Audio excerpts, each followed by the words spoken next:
Hi, everybody. So, we're going to do the Numerology Astrology for March 23rd, 2020, since we're all quarantined in our homes. And I hope everybody is feeling safe and secure and stable and that they've got enough food to eat and you're learning some new techniques to relax and drop in and find a new tempo that the earth is asking us to have. I wanted to start by just saying that I believe that there's three levels of expressing love. And the first level is about getting what you want. So you love me if you will give me what I want and what I need. And everybody goes through this. I mean, we have moments where we're sick and we really need something from others. And so we can be very demanding. And so I'm not judging that level at all. I simply want to point out that, notice other people that might be in that place of need. The second level is this level that we like to hang out in, which is the 50-50 level, which is like, I've got this, you've got that, let's split it and share. And if we can work together, that would be awesome. And you see a lot of that happening right now. So you see people that are sewers that are sewing face masks for the hospitals and things. And I think that's really, really wonderful that there's a give and take, there's a back and forth. But the third level of love is simply what opens love. So, what could you do today that would open the heart of somebody? Maybe you need to call somebody that you haven't spoken to since high school. Maybe you need to just tell them that, you love them and you miss them and how important they were to you at that particular time. Maybe you need to, be generous and give money to an organization that is helping people that are homebound and need food.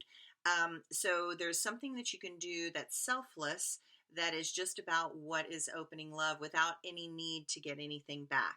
I think that we're moving out of a place of masculine distortion and consumerism, and we are moving into a more feminine flow where you drop in and you feel what's needed.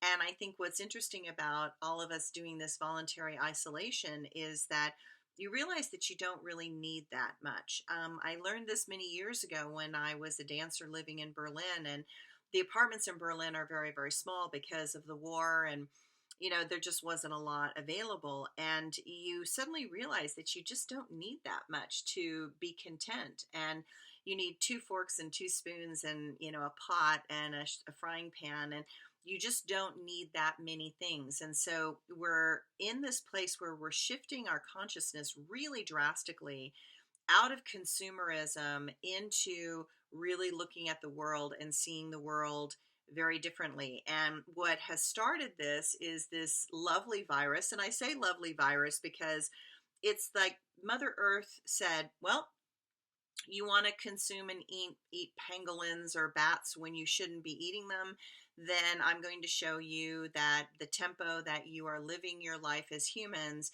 is out of alignment with nature. And I'm going to show you what happens when I force you to stop, all of you to stop. And so amazingly, what happens is the pollution in China drops drastically, drastically. The dolphins come back into the canals in Venice. We are actually the problem. Our consumerism and not paying attention to what else is needed is the problem. And so when we are taken out of the equation, notice how much nature recovers quickly, very, very quickly. I think that is going to shock people into changing laws and creating actions that really help the greater good, and recognizing that it's time. It's time to shift. I think that companies are going to suddenly notice, wow, why are we having these big offices when we could actually be working from home and working remotely? I think that's a big thing.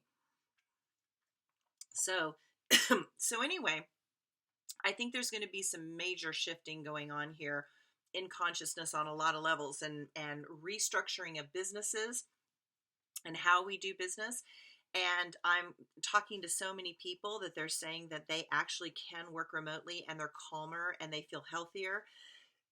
And sorry, I do not have a dry cough. It's I'm definitely not sick. I've been cordoned off here forever. So anyway, but let's talk about the astrology and the numerology for a second. So if you add up 323 2020, you actually get a 12. And if you add the 1 and the 2 together, you get the number 3. And the number 3 is called the number of positive mind. But it also is about like a seesaw, the split between the good and the bad. You know, there's these two sides of our nature. Now, I don't really believe there's really good and bad. I believe that they are operating as one. So there's a place where you can stand right now, which is in the middle between the two sides of your nature. One is your angelic side, and the other is your human side.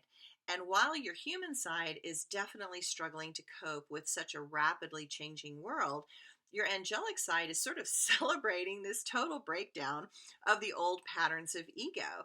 It was the only way to globally shatter the destructive human tendencies that have been cultivated by some very, very dark forces.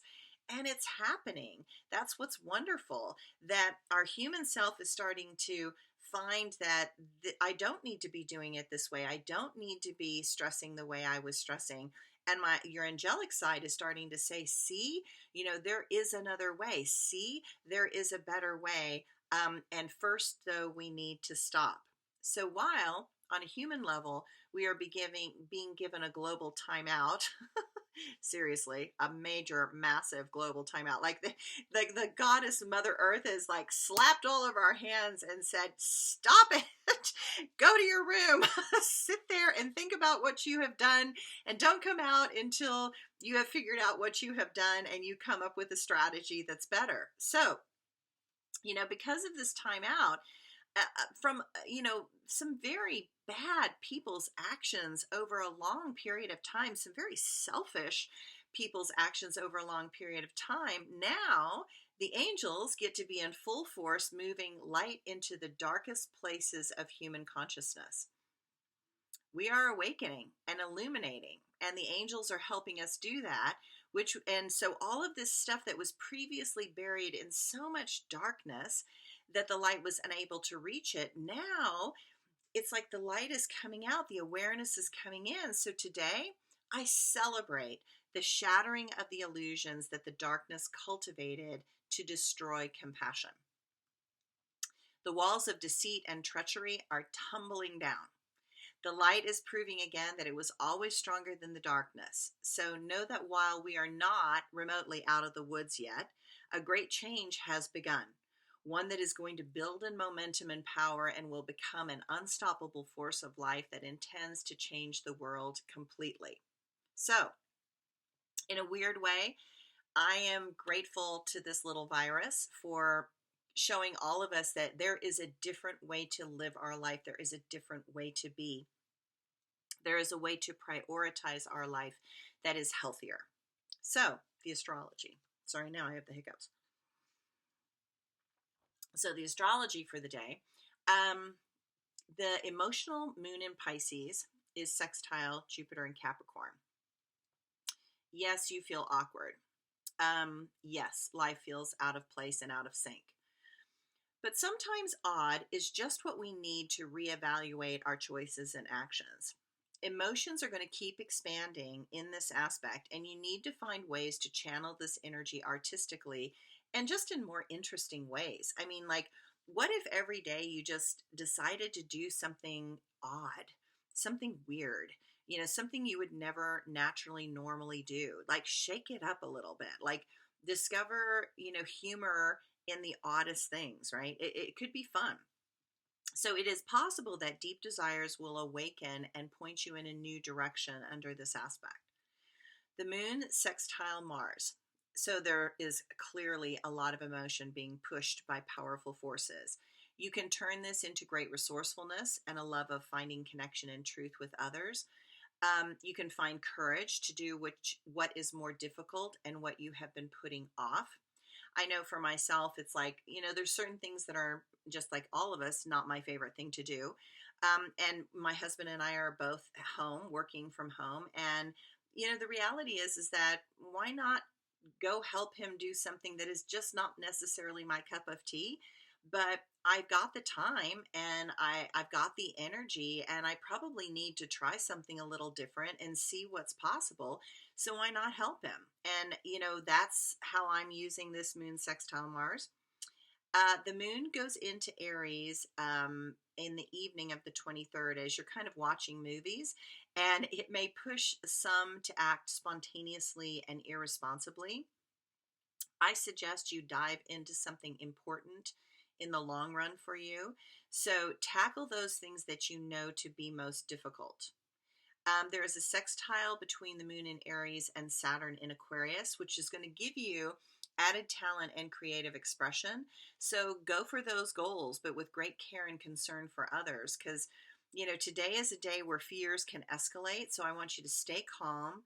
Do not add to the mounting troubles of the world by, putting in more of your fear energy. I mean, trust me, we don't need any more fear energy. Jupiter is quintile Chiron. There are those scientists and doctors that are finding answers to this pesky virus. Something has been figured out, and now they have something to work with for a potential cure. Now, while we are not there yet, we are beginning to find the answers to this big problem. And so this Jupiter quintile to Chiron starts to initiate that moving forward. And it will come around again in June and then again in November. So let's just say things are going to get very interesting for the rest of the year related to the coronavirus and what works and what doesn't work. This astrology on the whole is trying to get humanity to open our minds to the struggles of others, because we lost our perspective. This craziness is the result. Balance is achieved by showing us our dysfunctional ways. Experience is the best and most obvious of teachers. There are two planets, Jupiter and Chiron, that are instrumental in forcing us to look at the whole picture. You cannot holistically solve this enormous of a problem without being able to see all the aspects and details. Terrible dysfunction is being revealed, and we are totally responsible for that dysfunction. Once the truth of that sinks in and shatters the ego's blaming, that is when the real work can finally begin. This social distancing is aligning with the moon connecting to Pluto, Jupiter, and Mars. And it's a choice to step back from a healthy distance and look at our decisions and choices with the eyes of cooperation rather than ambition. So hopefully that helps. Thanks for watching. I know that there's probably a lot of people putting things out there, but I'm glad to have you listen to what I'm doing, and I hope you are safe and secure and stay inside. Don't get exposed, and we will talk tomorrow. Thank you.